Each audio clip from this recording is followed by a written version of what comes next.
Hello and welcome to Politics War Room with James Carville, and I'm Al Hunt. This week, our guest is John Della Volpe, the Director of Polling at Harvard's Kennedy School Institute of Politics and the foremost expert on young voters. Remember, we love taking your questions, so write in to politicswarroom@gmail.com or send a tweet to @Politicon for next week's show. We're going to get to as many as we can, but don't forget to tell us where you're from. And please check out the links to our sponsors, Beam, Lomi, and ExpressVPN in our episode show notes. We thank you for supporting these sponsors. It really helps make this podcast happen. Please tell your friends about us and remind them to subscribe on Apple Podcasts, Spotify, or wherever you get your podcast.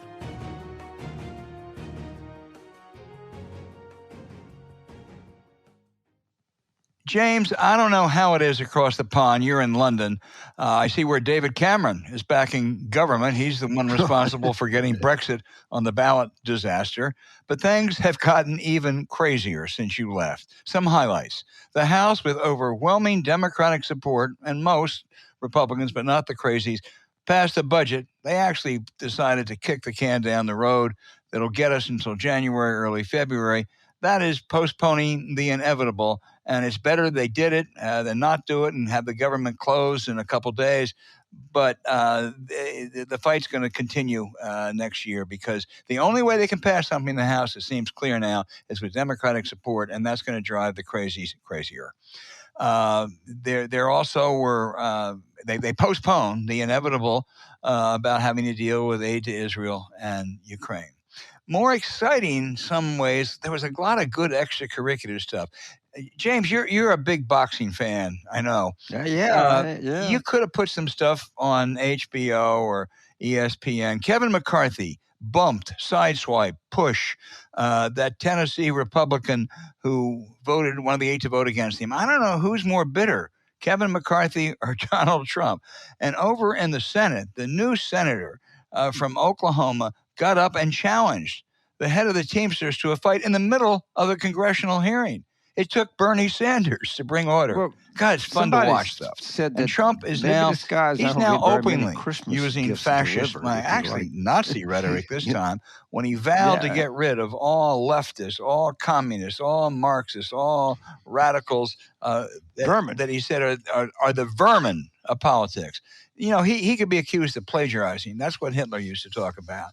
So it's been an exciting time over here. Finally, I don't want to leave this out because we follow this. The Supreme Court promulgated an ethics code. The problem is it's got more loopholes and avoidance than it does code. There is no enforcement mechanism. They responded to pressure after Clarence Thomas and Sam Alito were caught with transgressions. But that's been a pretty exciting 4 or 5 days here. Not much good stuff, but lots of crazy stuff. But okay, what did they hope to accomplish by this? When they put it out, all right, Chief Justice, they wrote this. I'm sure they had to get a sign off. That meetings. What did they think that this was going to do? I hope they didn't think this was going to just quiet the whole thing down and ProPublica and everybody go say, "Well, I answered that question. Let's just move on." They undoubtedly did think that, James, and I think you're right. It's not. They better fire somebody, because somebody's awfully goddamn stupid and thought this was going to go away. Because they put this, I wouldn't even call it a fig leaf, a pasty. That's about the best I could come up with. I don't think these guys, you think that everybody looks at the world and has this primary view. I think there's some truth. They just live in that Supreme Court world, and they don't have any idea what the world is out there or what the world thinks of them or anything else. I mean, these are some staggering naive people. You're onto something, because I can't imagine with this toothless ethics code, and it's better to have one than not have one, I will say that. But I can't imagine Justice Alito saying, that fishing trip, picking up the tab, all those fat cats, should I do that or not? I think I know how he's going to answer it. And Clarence Thomas is going to say, Ginny, are you sure it's okay to take all that money from Harlan Crow and those other right-wingers? Okay, I'll do it. I don't think you're going to see much change. No. Go ask. Which, I'll tell you. They don't think. Go ahead. They don't think to do anything wrong. Yeah. Yeah, they're powerful people, and there are other powerful people. Powerful people do favors for other powerful people, and what's the issue here? You know, everybody does the same thing. That's their answer. You know, the Mike Johnson house, now we call it that, what they did this week, look, it's much better that they avoided a short-term shutdown. No question of that. But the way they did it was just to paper over important issues that have to be resolved. And it was done with almost a unanimous support of House Democrats. Once again, Hakeem Jeffries delivered what he had to. And it was done with a majority of Republicans, but with a big negative vote for people who really wanted to see a government shutdown. They postponed half of the budget until, I think, January 19th, the other half till February 2nd. I guess that's the latter approach. And I don't see how anything's going to be different then. And it's clear that the only way they're going to get something done is compromise, and they have a huge contingent in that House Republican caucus that says that's death, and we'll unseat you, Mr. Speaker. Well, how many times do they pass these CRs? I mean, how many times they always kicking the can down the road? I don't know if this was any more egregious than any other can kicking. Well, But, yeah, I mean, it nature really was because they were going to, this isn't just a CR, this is just a short term, 4 or 5 weeks. They didn't include a bunch of things in it. They postponed more than usual. They always play games around Christmas time. But last year, they stayed and they voted on a comprehensive CR on the 23rd of December. This year, they're all going to be able to take their Christmas vacations. They ain't going to fight. I don't think, I'd like to see the speaker do well, but I'm not encouraged by what I see so far. No, I don't think he has the political instincts to really do well. Well, I don't think his caucus has any interest in him doing well.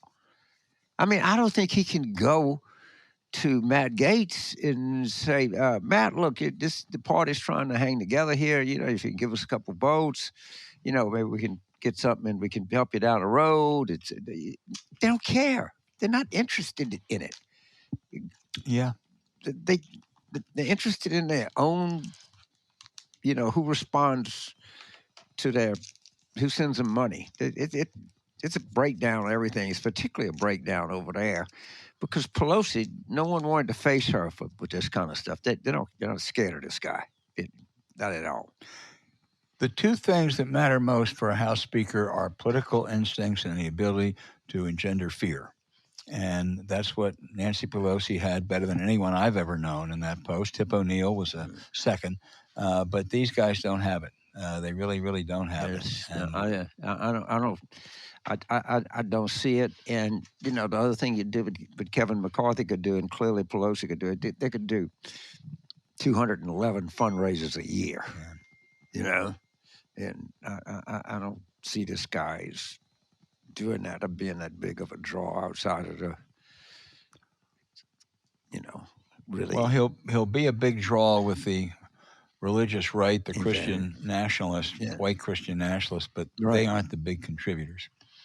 So no, but I just don't. I don't think anybody's scared of this guy. I think they put him in there because he's weak.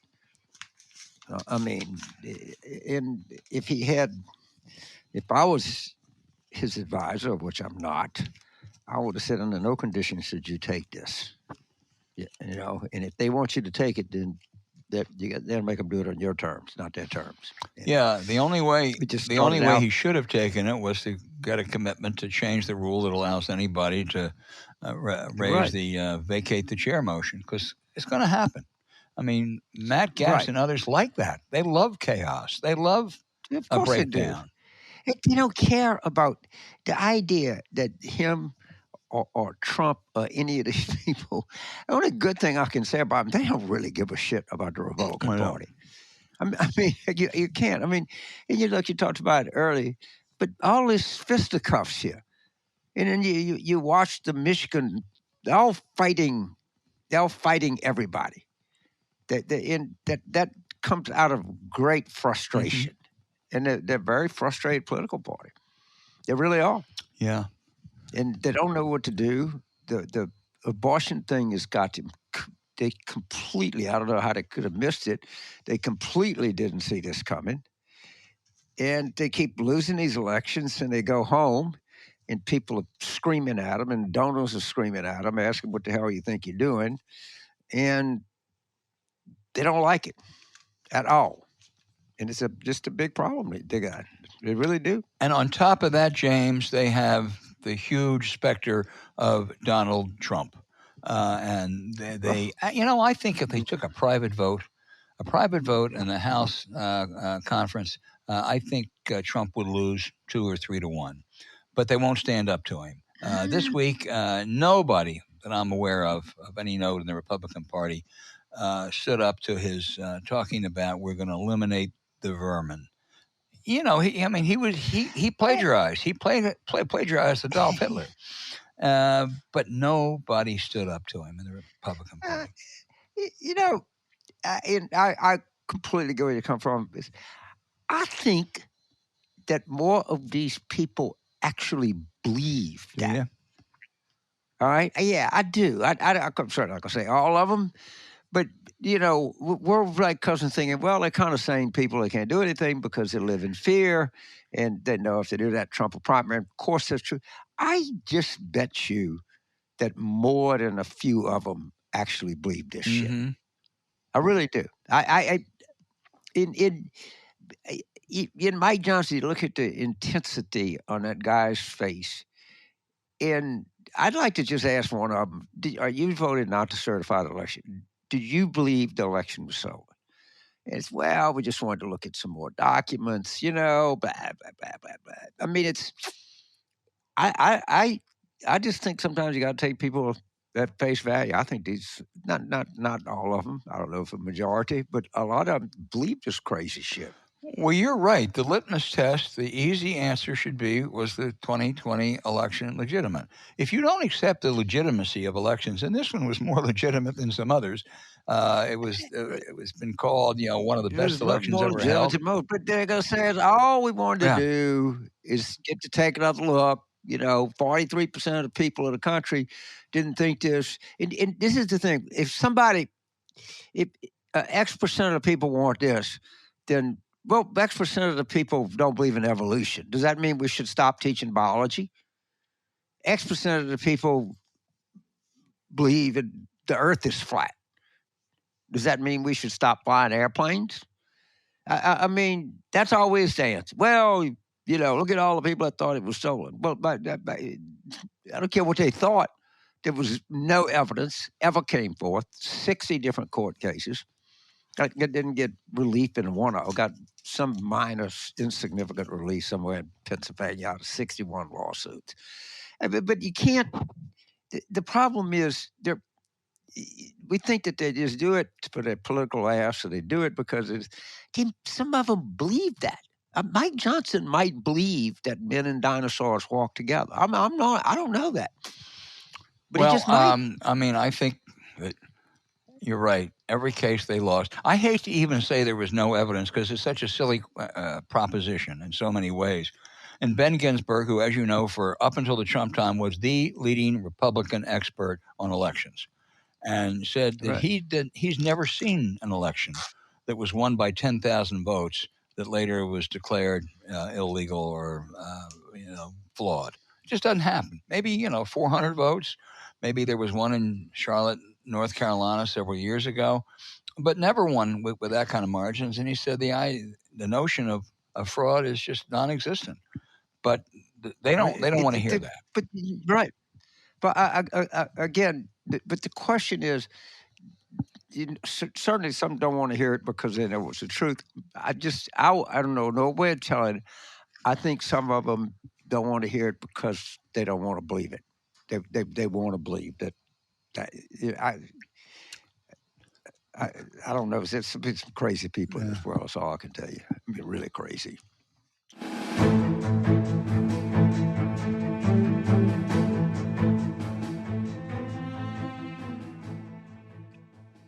Oh, man, I guess it was Monday night.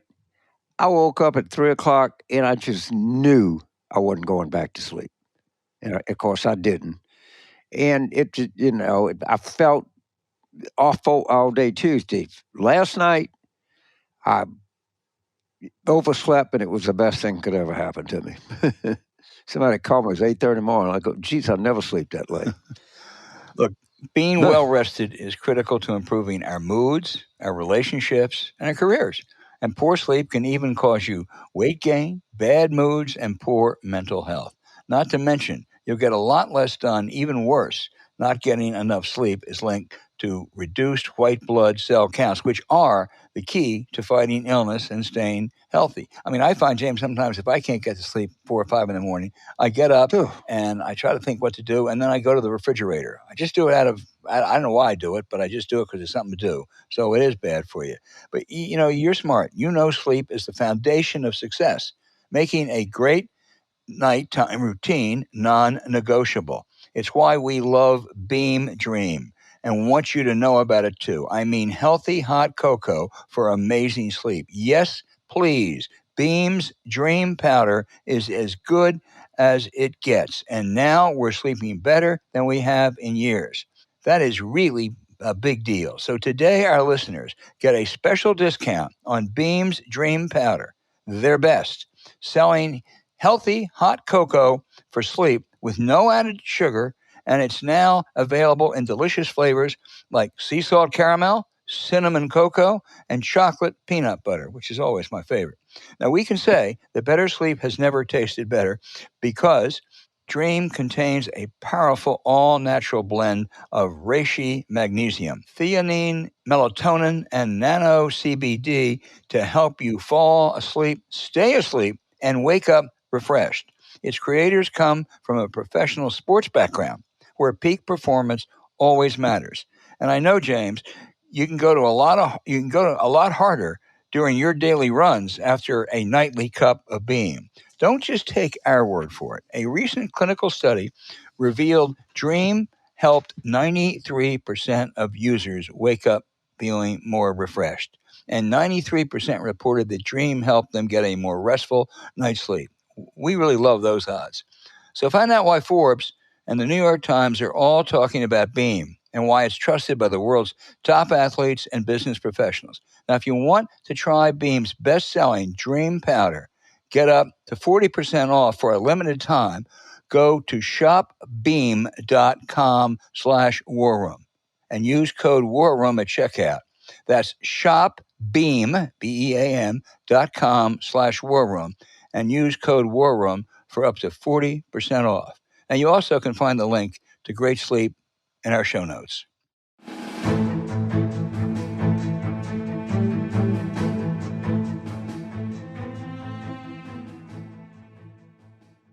Hey, James, our guest is John Della Volpe, Director of Polling at Harvard's Kennedy School of Politics, and he is probably the foremost expert in America on young voters. John, you wrote that Joe Biden, who you work with, is in trouble for re-election with millennials and Gen X, roughly 18 to 44 who have voted decisively for him, and also in 2020.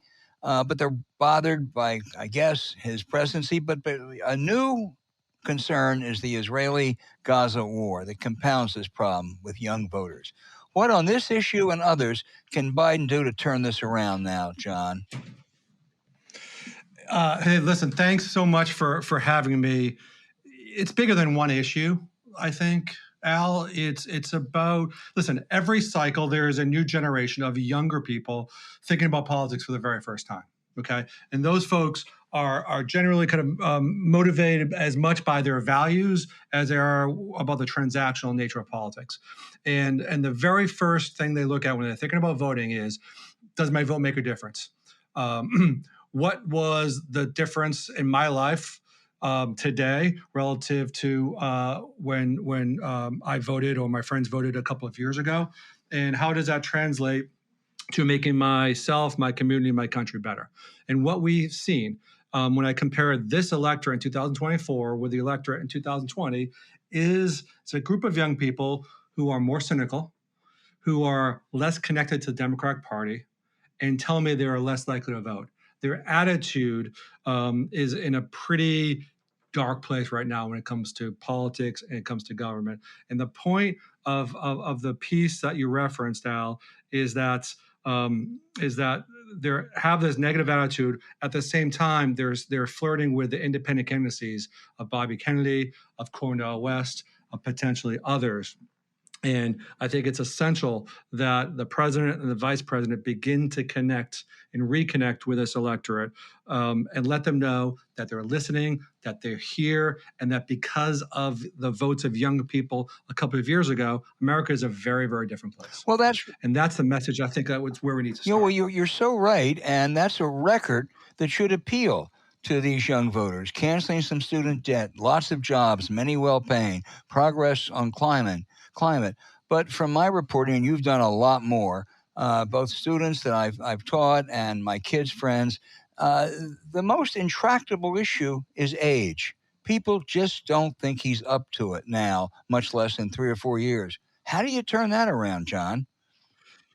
Well, I think it's honestly, Al, I think it's less about age and more about the lack of appreciation or understanding for what I believe, to be honest, is the most youth forward agenda from any president in decades and decades. Right. As you said, $127 billion in student debt relief, the first African-American female in the Supreme Court, the largest investment in climate, the gun violence prevention, the first time in 2 generations. And those issues are just, I do focus groups every single week, dozens and dozens and dozens of them.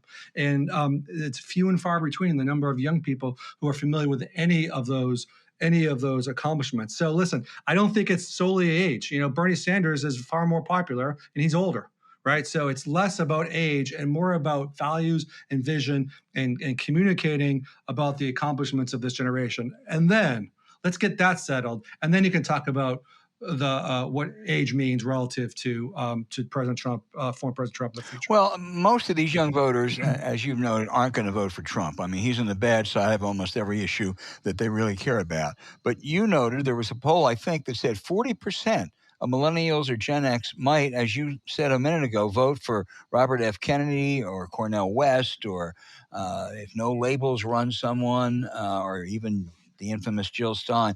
If only half of those voters, or a third, actually did that or stayed home, that's almost a lethal blow for Joe Biden. That is 100% right. Listen, President Biden received more votes than any Democrat candidate for president in modern history among younger people. 60% turnout, over 52% turnout, and 60% of young people under 30 voted. Barack Obama received 66% in 2008 and 60% in 2012. Biden matched it, but again, more people turned out in 20 than in even 2012. He cannot afford to lose any of them to either staying at home or to an independent candidate, because where are those votes going to be made up? For every one of those younger people who want to send a message in some way, that has to be made up in some way. It's a very challenging environment to do that, of course. James? So thank you, sir. There are 2 points of view that you hear reference to the Biden re-election campaign. I'm going to give you a polling question. And there are people that say, look, this polling is a year out. Quit getting this upset. It's just a snapshot in time. And Clinton in 1995 was way behind, Obama in 2011, and Reagan in 1983. And it's just a bunch of goddamn bedwetters out there that are nervous Nellies. And just everybody needs to calm down, and Biden's coming back. And then there are people that said, have you looked at these polls? Have you actually sat down and gone through them like I did? And you tell me that I don't turn 20 shades of I don't know what color when I see them, and it's your poll, and it's every other one. Am I missing something here? You're not. So a couple of things, James. Right. One of which is the polls were accurate last week. Okay, a couple of weeks ago, yeah. The polls in Kentucky and Ohio, those are right. But what I've looked at for 20-something years, when it comes to young people, okay, again, is their attitude and the correlation between their attitude and whether or not they're going to vote. And what I'm going to tell you is between 2014 and 2018, the level of cynicism dropped by 17 percentage points, and the increase of participation among under 30 people increased by 17 percentage points. It was the highest on record. When your generation and my generation and millennials were a young person's age, they voted at half the level, okay? We predicted that a year in advance because of the attitude change. We can see the attitudes, we can measure it and voter registration and other things. So that is the most important thing. And what I'm concerned about is two things. One is the attitude is sour, it's cynical, one. The second thing is there is a significant decrease in number, for example, of African-American men in our poll, African-American men and women in our poll who identify as Democrats. 4 years ago, James, 64% did. Today, it's 49%. Okay, there's a 12-point leakage among Hispanics. And the difference between younger people and older people is they need to buy into the system, and that takes time. You're not going to flip that on with a 30-second ad, 6 weeks before the election in a year. So with a robust youth turnout, what should be the under 30 share of the total electorate? The under 30 share, 16, 17%. Right. 16, okay. 17%. Right. Listen, when you combine young Gen Zers with millennials, that could be 40% of the electorate. So, because I want to explain this to people sometimes. So, if let's say it's supposed to be 17, let's say it comes in at 15. Just do simple numbers, and let's say you're supposed to be getting 60% of that the Democrat would get 60% of the under 30. We're just doing easy numbers. So you say, well, James, look, you just lost 2 points. 60 times 2 is 1.2 points. My answer is no, because if it goes down in the under 30, it has to go up in the over 30. I mean, That's we're right. losing both ways. We're losing that we're not getting our people out, and we're losing because we put a low number out. It all has to add up to 100. We lose it on both sides of this trade. And that's what worries me to death about your poll, and that's what worries me to death about black turnout. Democrat cannot win without under 30 and black turnout being a robust share of the electorate. And I don't see it coming right now. That scares me as much as anything. Again, like you said, you need to make it up somewhere, right? And those two issues are interconnected. And as you well know, in 2020, that Donald Trump won the vote of everybody over the age of 40. Okay, in Arizona, Michigan, Wisconsin, Pennsylvania, Georgia, it is that 20-point margin of the under 30s that, in many ways, was responsible for the Biden-Harris tickets succeeding. So, one more question, we'll give it back to Al. You keep hearing, these young people, they're so goddamn liberal. Jesus, they're out there. I looked at the self-described ideology on your poll. It wasn't overwhelmingly, there would be a little more self-identified liberals than over 30, but it wasn't like they were stampeding to the left, anything like that. Did you have any kind of sense of that in your data? No, I think what has been clear in our data, for basically for well over a decade, if not a decade and a half, is that on every of the typology, ideological, policy-related questions that we ask, younger people, specifically young people of color, have become more progressive on every single issue in terms of kind of their values. They're not necessarily connecting that to the Democratic Party, but this is why it's such an incredible opportunity, short term as well as longer term, for the Democratic Party. There has never been, in decades, I think, a greater opportunity for Democrats right now, because you have these kind of values aligned. You have an antipathy towards Trump. And we just need to, I think, kind of communicate to them that government can be the vehicle to make the significant change that they're looking for. We agree with you. Go ahead, Alvin. It's like this off our conversation we just having.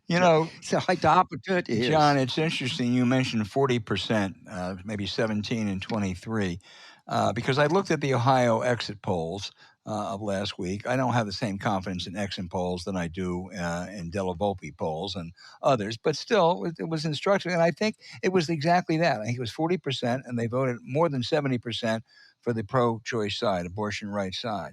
So on issues, Democrats are in pretty darn good shape. And as James said, they've won elections after elections this year. And the only response you get, a variation of what James said, is from the Biden people is, okay, when that's joined with Trump as the nominee, as an existential danger, you can sell that, then they're going to come home. Is it as easy as that, or is it a little bit harder? That's exactly what happened in 2020. Right. But it's 2024 next year. Okay. And as I said, you're dealing with a group of people whose attitude was, I'm ready to go. I'm ready to go. And I'm ready to vote against every one of those values that the other person represents in Trump. Okay. That is a fundamentally different electorate today. Again, their attitude is different. And you have Bobby Kennedy, who I'm telling you is as much of a threat, if not more of a threat, for Democrats as he is for Republicans. A lot of people think that he's going to pull away anti-vax Trumpers. Okay. He is a very skilled politician. He is a conspiracy theorist, but he's also a skilled politician. And if you look at what he's saying, he's appealing directly to Gen Zers and millennials who, quote, don't have a home, right? Declare your independence. He's going to do very well with that group, as will Cornel West, if he can manage to find his way on his ballot. And we obviously know the damage that Jill Stein did to our democracy in 2016. So, do I think that Biden can absolutely, improve his standing in a one-on-one against Trump? Of course he can. The people aren't moving to Trump. They're moving to say they're dissatisfied about politics because they don't know his accomplishments. This is a fixable problem. And let me say, I give President Biden a tremendous amount of credit for doing his job, and following up on the campaign promises that he made to younger people. The second part of this is communicate that in a way which the kind of the aware of and resonates. John, I've agreed with virtually everything you've said today. The only slight disagreement is I think age is more of a problem because that goes to communicating. That goes to what you're talking about. And he just doesn't do it. I have to think with the same record, a Bill Clinton and Barack Obama would communicate that more effectively. Can't prove that, but I just suspect that. But we also ought to keep in mind for all those problems, the Republicans have bigger problems, longer run. There's very little appeal to younger voters with the Ted Cruz's, the Mike Johnsons, the J.D. Vances. And I guess James and I talk about this a lot. There are a lot of young Democrats who would be very appealing to this electorate. Gavin Newsom, Gretchen Whitmer, Andy Bashir this week. I think they would. I think they would sweep most of the millennials and Gen X and blow Trump away. Is that just dreaming on my part?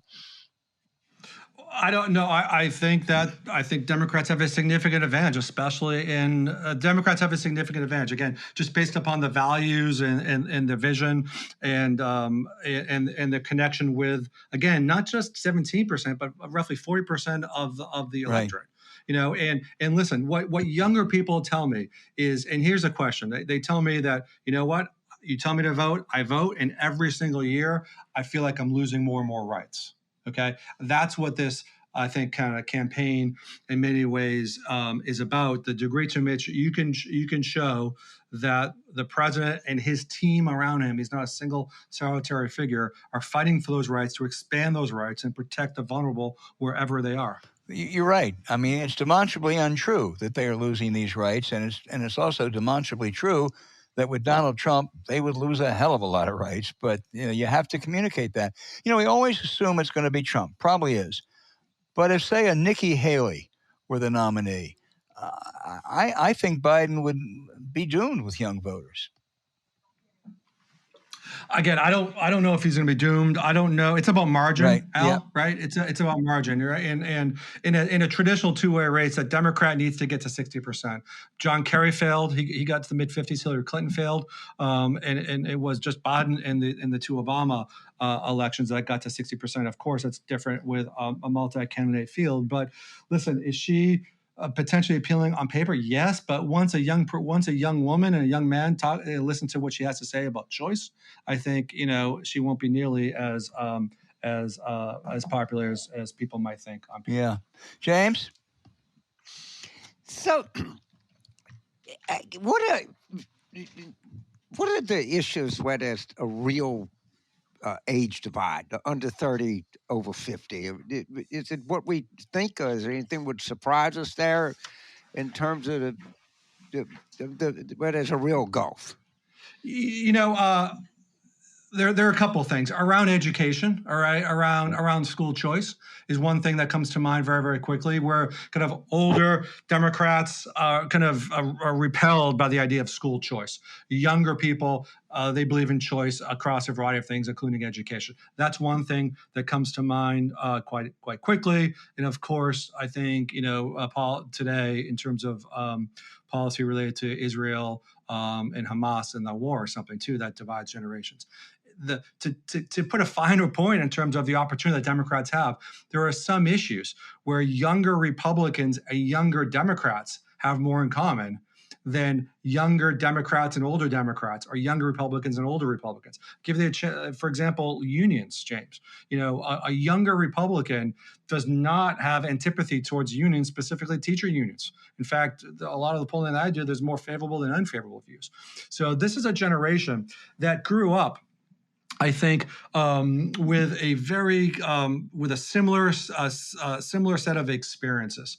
And what I argue is that Gen Z in particular, those essentially don't have a living memory of 9/11 or September 12th or September 13th when Americans came together, regardless of which county, red or blue, that we lived in.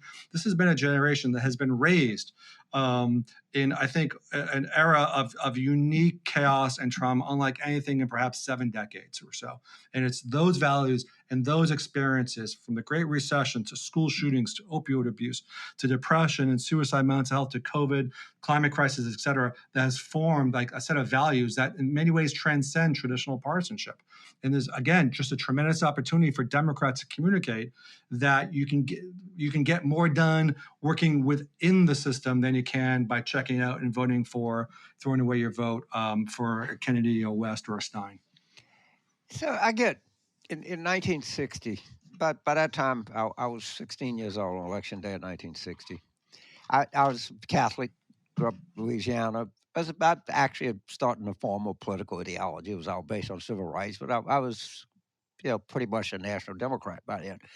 And when Kennedy came along, the effect it just had on me was just like, oh my God! And other people, like this was people said, well, his presidency did something. It would just the way it felt to be a young person in 1960. And I was thinking, John, if you're 16 today, all right, the compared to where Biden would be, you'd have to be born in 1878.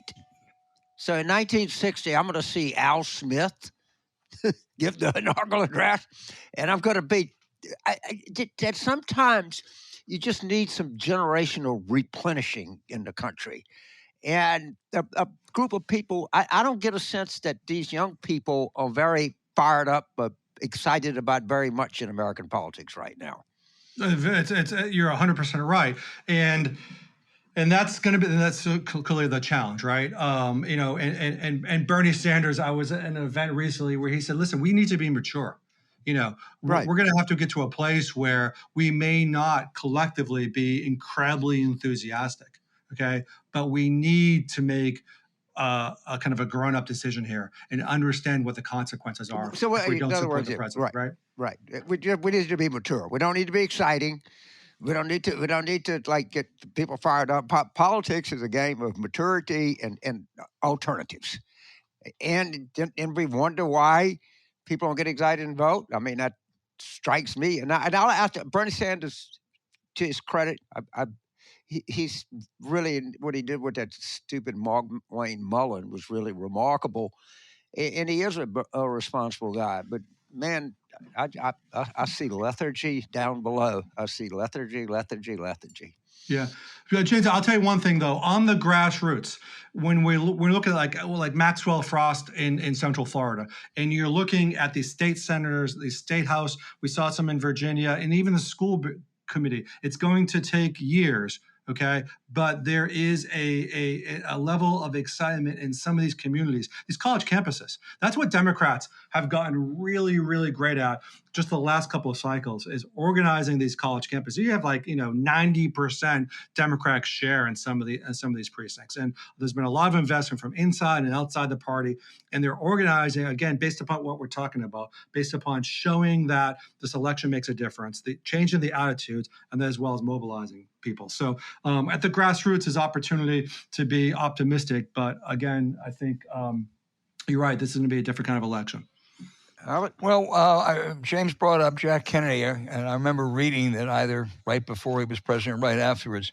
He said, if a young person is undecided which party he wants to join, I'm just going to introduce and show them Carl Munt and Carl Curtis, old fogey Republican right-wing senators from South Dakota and Nebraska, and they'll become Democrats right away. And I think the Republican Party has very little appeal, as you have written, and so persuasively. But we got to have someone like Jack. Well, not going to have another Jack Kennedy, but someone just to show them that. And well, what we need to have is thousands and thousands of Jack Kennedys across the country. This is going to be communicated not from the top down, from Joe Biden. It's going to be communicated from the bottom up, right? And what I think the administration has done, a very good job at, specifically around the midterms, is basically kind of empowering young people to spread that message through relational organizing, et cetera.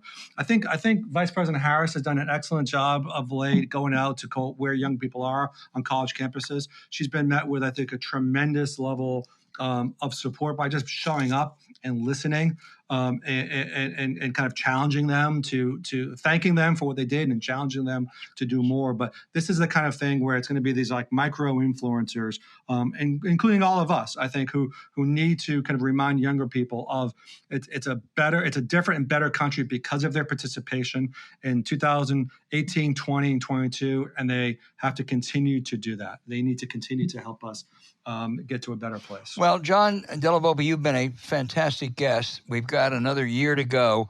This is going to become an issue that's critical throughout this year, and we want to hope we can get you to come on again because we have really enjoyed this and learned something. Yeah, we've been looking so forward to it, John. We really have. I read your stuff, and you were able to overcome my Harvard's extreme skepticism. This fucking guy can't, no, you do. And, well, it's no LSU, James, but it's not a bad place. There you go. The more I look at these fucking things, the worse they are. I mean, I sit and I say, well, let me look a little bit deeper. Maybe I'll find, no. Every time you go to a data point, you go, shit, it's worse than I thought it would be. Listen, and I don't think, James, in this era, public opinion is elastic as it was pre 2015. Look at the midterms. The midterms didn't change. We had inflation, we had a war, we had this, that, the other thing. Okay, and the midterm poll numbers on a national basis really didn't move over the course of this last year. Okay, it's really hard to move things today. Well, James, I'm going to throw your own words back at you. You want to feel good? Look at elections 2023. Democrats are winning everywhere. That's a fact. Right. That there are two things that are absolute fact. We're winning every election coming down the pike, and these polls are not bad. They're like staggering. They're historically breathtaking bad. All right, just in every freaking number is that way. And I asked me to reconcile it. I only guesses, but if you took the wrong track number, you took the number of people that don't want these candidates, you took the third party vote. There's just so much uncertainty and volatility in this electorate. I think it's a fool's errand to say this is just the way it's going to unfold. It's going to go down, and they're going to get this, and the third party's going to get that. I think no idea how it's going to come out. But I know one thing about this flight. Between now and Election Day, we're going to have to strap in because it's going to get bumpy, really bumpy. Well, and we need to talk about it, don't we? We need to talk about it. Well, of course we do, and we need to have John Della Volpe on some more to help us work through this and see if there's been any changes, hopefully for the better. John, it's always great to have a Harvard Don on, but you are absolutely terrific. Thank you so much. Right. All right. Thank you, guys.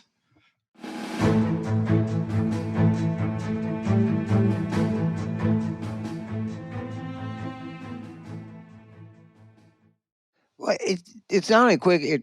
It's efficient.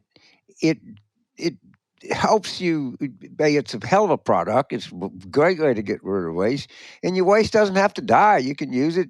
You can reuse it. You can use it for fertilizer. Use it for anything you want. And we've talked about this before, but these kinds of things are where we're going to beat back this climate thing. It's going to be doing things like this all the time, and food waste is a big problem in the United States, and at least you're probably going to waste some, but you can put it to better use. I think it's a great product. You're right. We have our Lomi down at our Chesapeake house, and after every meal we use it. It makes such a difference. We don't have one in Washington. I have to change that because it really does make a difference. And Lomi has helped us turn our homes into a climate solution. Now we can transform our organic waste into a nutrient-rich Lomi earth that we can feed to our plants, lawn, or garden instead of sending it to the landfill. That means we're making our lives easier while helping the environment, not to mention growing nutritious food. Investing in a Lomi has changed the way we deal with our food waste. Forever, we've been around for a long time, and it's safe to say that Lomi is the biggest innovation in the modern day kitchen since the dishwasher. Now, there's no more food rotting in our garbage. We're down at our Chesapeake house and smelling up the kitchen. We're only taking the trash out once a week on garbage day, and you can forget about leaky bags. Plus, its sleek design makes it the perfect complement to a tidy, classy-looking kitchen. And since we're always having people over down there, I don't know how we handled the mess without Lomi. How much easier does it make household life, James? I'll tell you a pretty good bit. I mean, it's an incredible product, and what it does is, I can tell you this: it provokes conversation from guests, and it's a great product. I think your guests will like it a lot. It'll provoke conversation. They may even get it, but you can't recommend it enough. And when you show people this thing, they're going to walk away impressed and blown away. It's a great. In addition to being a great product, it's a great conversation starter. Yeah. No, I totally agree. Plus, Lomi's new app lets you track your environmental impact, earn points for every cycle, and redeem for freebies from Lomi and other great brands. So whether you want to start making a positive environmental impact or just grow a beautiful garden, Lomi is perfect for you.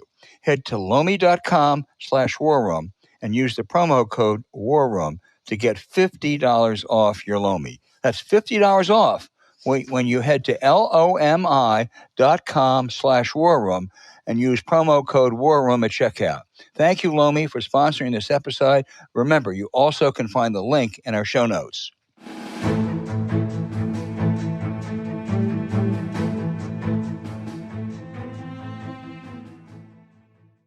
And now for the outrages of the week. First, I want to make an apology of sorts. On this podcast and in columns, I have been critical of Colorado Congressman Ken Buck. It goes back to my first contentious interview with him when he ran for the Senate in 2010.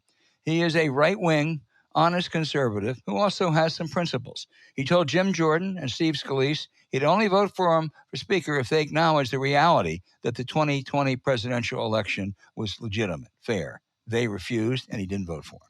And for all his hardline immigration views, he refused to support the absurd impeachment of Homeland Security Secretary Alejandro Mayorkas. This would have been the first impeachment of a cabinet member since the 1870s, and almost all House Republicans went along with his smear job, spearheaded by right-wing Congresswoman Marjorie Taylor Greene. These included, James, some of the more supposedly sensible members from competitive districts. Here's a few: Brian Fitzpatrick of Pennsylvania, John James of Michigan, Mike Lawler of New York, Brandon Williams of New York, Anthony Desposito of New York, and Nebraska's Don Bacon, all voted, in essence, for Greene's impeachment resolution. I've got a suggestion for all of them. Invite Margie into your district next year, and she can explain how she made that remarkable discovery that Jewish laser beams were starting forest fires in California. If I was off base a bit with Buck, I'll take credit for identifying the timid 20 early, James.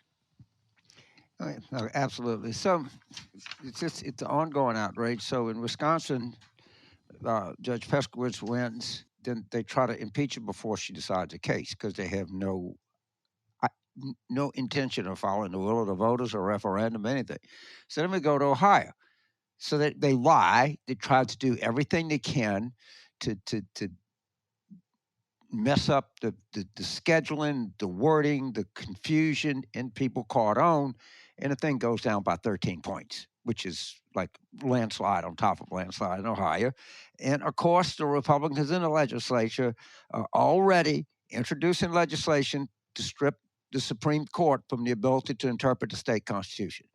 When the state constitution now just passed this constitutional amendment, they don't care. They will cling to any aspect of power. They don't care how illegal it is. They don't care what the voters say. They don't care about referendums. They don't care about election returns. And they're just going to continue to do this. And they're going to do it right in your face.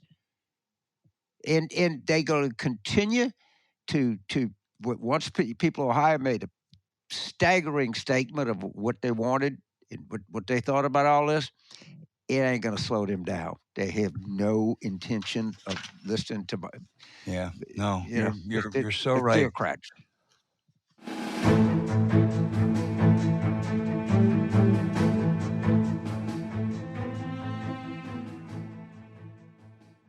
Too big, and every time you go somewhere else, they always got to accept cookies, reject cookies. And they know everything about you. Not only do they know it, they sell it, they resell it, they give it to the next person, they give it to this marketing stuff. And this thing is going to be. We're only like 2 years away before Congress passes a law. Everybody's got to have this. These people are too annoying.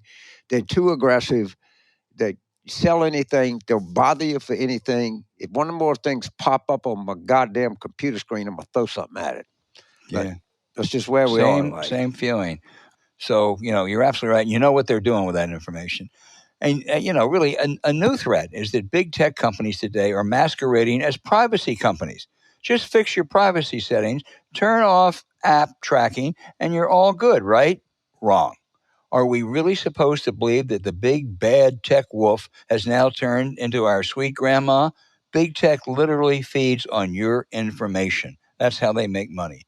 Sure, maybe they'll release a feature now and then that does some good, but collecting and selling off your data is in big tech's nature. They can't stop themselves from looking at what you do online, or as the big bad wolf says, the better to see you with, my dear. That's why we protect ourselves against big tech's prying eyes by using ExpressVPN. When you use the ExpressVPN app on your computer or phone, you're hiding your unique IP address. Websites can't use that address to find out your real location or track what you do online. On top of that, ExpressVPN encrypts and reroutes 100% of your online activity so your internet provider, Wi-Fi admin, and hackers can't see it. The best part, though, is how easy it is to use. Just take one click to protect all your devices, and one ExpressVPN subscription covers up to 5 devices at the same time. So you can protect your entire family all at once. That's why ExpressVPN is rated #1 by Wired, TechRadar, and countless others. So today's the day. Get the VPN that we trust to protect our online privacy when big bad tech is at the door. Visit expressvpn.com/warroom, and you can get an extra 3 months free on a 1-year package.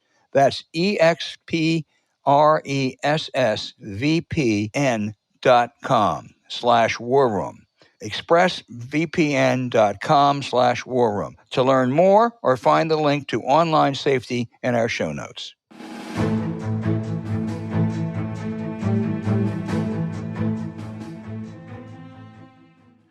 And now for the questions, James, from our very, very smart listeners. We'll start off with Tony in Larkspur, California. And he wants to know, what role and influence do you think that spouses have in presidential politics? Clearly, when we elected Bill Clinton, Hillary was a very close advisor, potentially the biggest influence. Barack and Michelle, the same. It appears to me that Jill Biden is very involved in the president's business, and while his age may be an issue, she seems very in tune with his responsibilities. I think it's a smart listener. I think it was a smart question, a smart observation. And I think Mrs. Biden is one of the more, and I'm sure that they want it this way, undercovered people, powerful people in politics. And I have a sense that she exerts considerable influence over the president. And she's very meticulous and methodical and behind the scenes as to how she does that. Yes, I think that our question is on to something. Yeah, no, I agree. They matter, a great deal, and they can be, and usually are, very important advisors. Barbara Bush was, so it's not just Democrats. I don't think Melania Trump. No, I don't either. But I think Nancy Reagan and Barbara Bush were. But of course, who could be an important advisor to Donald Trump, James? The next question comes from Trevor in Council Bluffs, Iowa. Was it a mistake for Ohio to put the abortion referendum on the ballot this year instead of waiting until 2024 to help drive turnout for Biden's reelection? That was my initial reaction, but I've changed my mind on that, Trevor, for several reasons. Number one, as James mentioned earlier in the show, the Republicans won't let go of this. They're going to still try to sandbag a referendum that 57% of Democrats voted for. So the issue won't go away. Secondly, Democrats have already, progressives, already have in the works to put on a redistricting initiative on the ballot next November. Ohio is the most gerrymandered state probably in the country, both on the congressional and the state legislative level. Ohio is about maybe a 51-49 Republican state, maybe 52-48.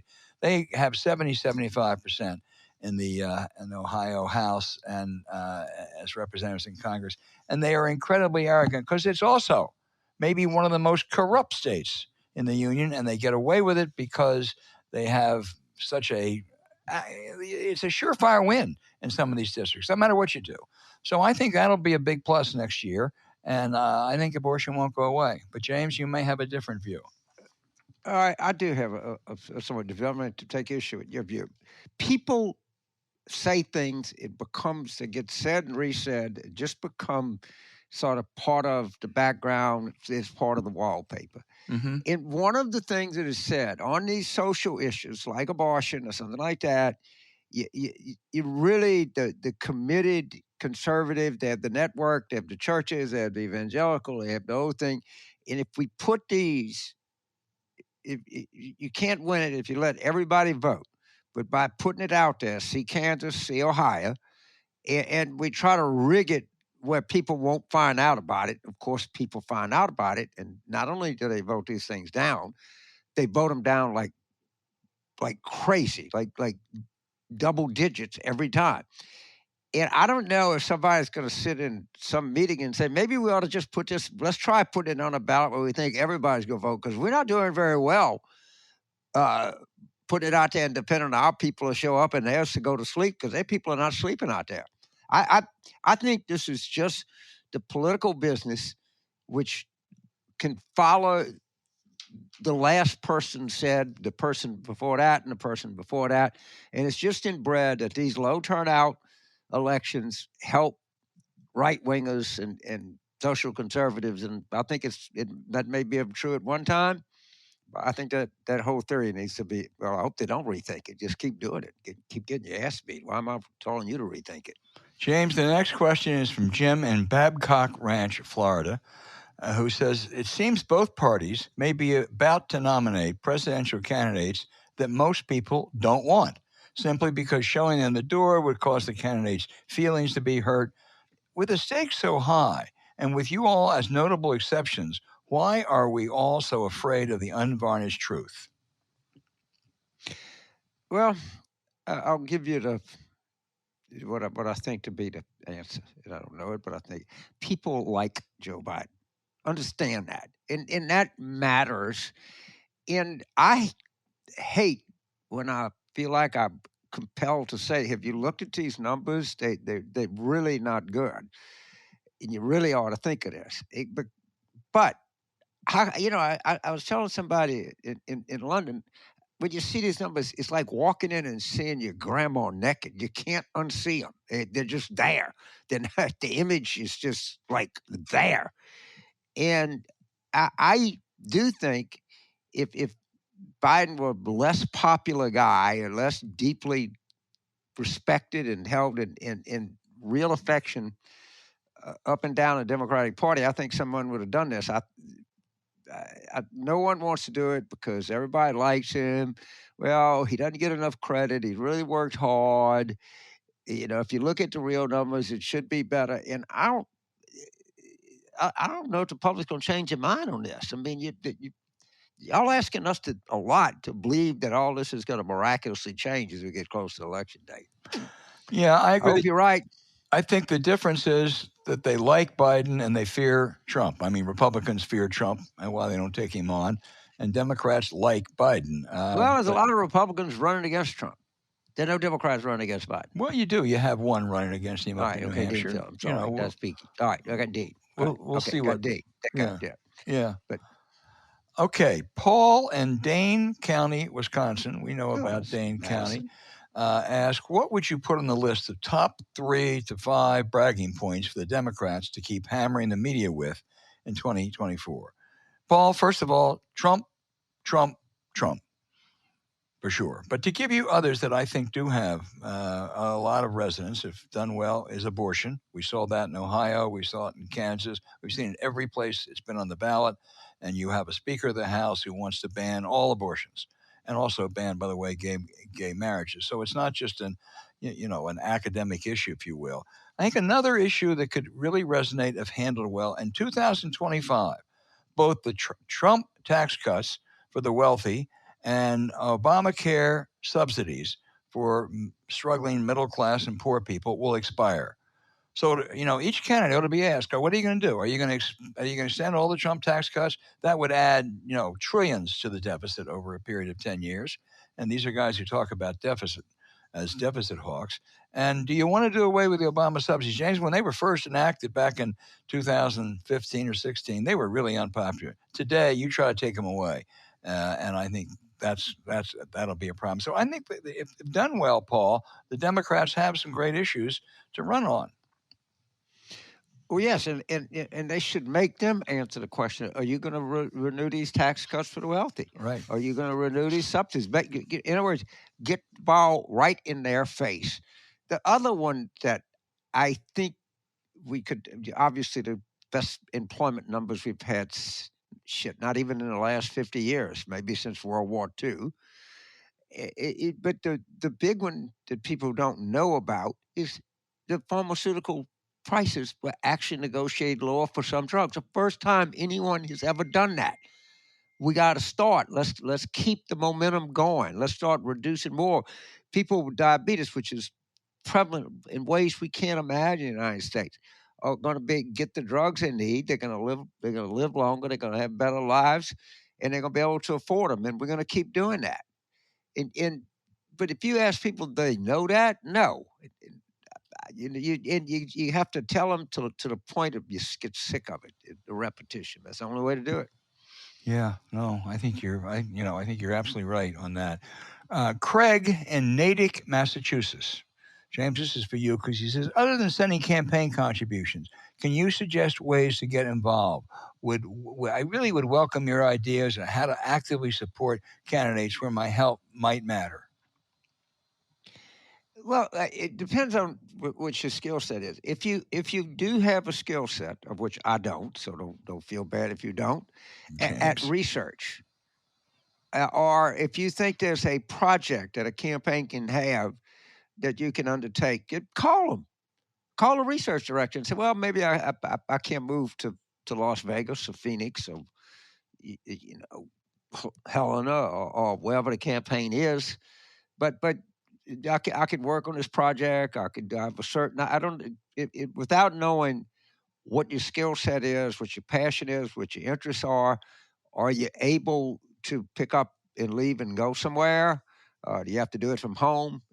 I'd like to help you, but I just got to get a few more facts about your life and what you can and can't do. Yeah. The next question. Maybe 20 gazillionaires. We can raise money. Who knows? Well, that helps. But boy, you're so right about research. If there's any void in campaigns that don't work, it's they haven't done adequate research on both their opponent and themselves. There's nothing that can, a few things that can be more valuable. Jeff in St. Pete, Florida says, where the hell are Obama and Bill Clinton? They need to speak up. Will they go all in during the election and will it have an impact? They have to speak up selectively. They have to make the case that sometimes the president has a hard time making big stakes in this. But they're not going to do it every day, every week. They will do it very selectively. I suspect they will both be at the Democratic convention, although that's not going to get the kind of attention that conventions used to get. And they'll be out there some. Could they help marginally? But that's not because of Obama or Clinton. It's because of people. No one delivers anymore. You don't get your milk delivered to you anymore, and politicians don't deliver for other candidates by and large. But if I were Joe Biden, I'd want to have selectively Barack Obama and Bill Clinton out there talking on my behalf. I would be very selective and very careful because I can almost tell you what people are going to say. Well, he needs them because he's old and they have to help him get across the finish line. Right. And everything, I'm sorry, everything that voters see, and this is not just Fox listeners, okay? It's all voters see. Everything is processed through Biden's age. So where we would normally think campaign, having some surrogates, having people come out and talk, Obama talk about Obamacare, Clinton talk about the economy or whatever. It gets interpreted in different ways now. Now, I think they'd be smart, and I think they are, as to how you use tools that are available to you because you're in a very different place with this age issue. Yeah, you are. I mean, Reagan didn't really help George W. Bush in 1988. And, not really. Clinton didn't really help Gore much in 2000, and Obama didn't help Hillary much in 2016. That's not because of them. It's because of just, as what you just said. I think here it's even a little more sensitive an issue. Well, I agree. James, this is from John in Chicago, Illinois, who notes that Pope Francis just fired Texas Bishop Joseph Strickland, who has called President Biden a fake Catholic. Bishop Strickland also criticized the Vatican reforms on same-sex marriage, transgender rights, abortion, and even climate change. Do you think the Pope was correct in leading the Catholic Church in a more progressive direction and away from the Stricklands, and will it weaken that element of the church? If I had one problem with the Pope's action, it would be, man, what took you so long? All right, this guy is a jerk, and I hope he fires some more of them and puts people in there, is like Gary Wills said, the social gospel, which is the gospel. And these people are just gay obsessed and they're fundraising obsessed. He doesn't anymore give a rat's patootie. He's got that whole right-wing Catholic fundraising apparatus, and he's just fine. He's scamming all the money he can get out of this, and he's actually delighted with the fact that the Pope kicked him out. But I'm glad the Pope did it. Guy's a jerk. He thinks being about Jesus is hating people, and that's clearly not what we're taught, not what we should be taught, not what we feel or believe. But good, kick him out, and kick some more out with him. You said it perfectly, James Carville. Thank you for sending all those questions. There's some we didn't get to. We'll try to get to them next week, so send them again. And I can't tell you how much we appreciate what a smart audience we have. Hey, thanks for listening to Politics War Room with James Carville, and I'm Al Hunt. Don't forget to send your questions for us by email to politicswarroom@gmail.com or tweet them for next week's show @Politicon. Following this episode, we'd really appreciate it if you check out the links to our sponsors, Beam, Lomi, and ExpressVPN in our episode show notes. We deeply thank you for supporting them because when you do, it helps make this podcast happen. To keep up with us, subscribe to Politics War Room on Apple Podcasts, Spotify, or wherever you listen. You can also find other shows you might enjoy on the Politicon YouTube channel or when you search Politicon on your favorite podcast sites. Remember, please rate the show with a 5-star review. We'll be back next week with another show as we continue our War Room planning.